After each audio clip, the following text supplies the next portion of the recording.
নমস্কার। আজ কবিগুরুর জন্মজয়ন্তী দিবসে আমার নিবেদন কবি সুকান্ত ভট্টাচার্যের এক যে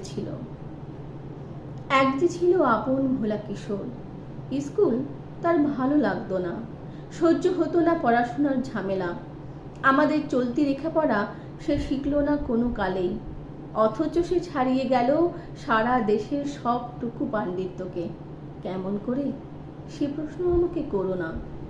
বড় মানুষের মধ্যে গরিবের মতো মানুষ, তাই বড় হয়ে সে বড় মানুষ না হয়ে মানুষ হিসেবে হলো অনেক বড়। কেমন করে? সে প্রশ্ন আমাকে করো না। গান সাধার বাধা আইন সে মানেনি, অথচ স্বর্গের বাগান থেকে সে চুরি করে আনলো তোমার আমার গান। কবি সে, ছবি আঁকার অভ্যেস ছিল না ছোট বয়সে, অথচ শিল্পী বলে সেই পেল শ্রেষ্ঠ শিল্পীদের সম্মান। কেমন করে? সে প্রশ্ন আমাকে করো না। মানুষ হলো না বলে যে ছিল তার দিদির আক্ষেপের বিষয়। অনেক দিন অনেক বিদ্রূপ যাকে করেছে আহত, সেই একদিন চমক লাগিয়ে করল দিগ্বিজয়।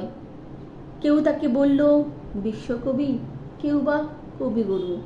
উত্তর দক্ষিণ পূর্ব পশ্চিম চার দিক করল প্রণাম। তাই পৃথিবী আজও অবাক হয়ে তাকিয়ে বলছে, কেমন করে? কেমন করে? সেই প্রশ্ন আমাকে করো না। এ প্রশ্নের জবাব তোমাদের মতো আমিও খুঁজি।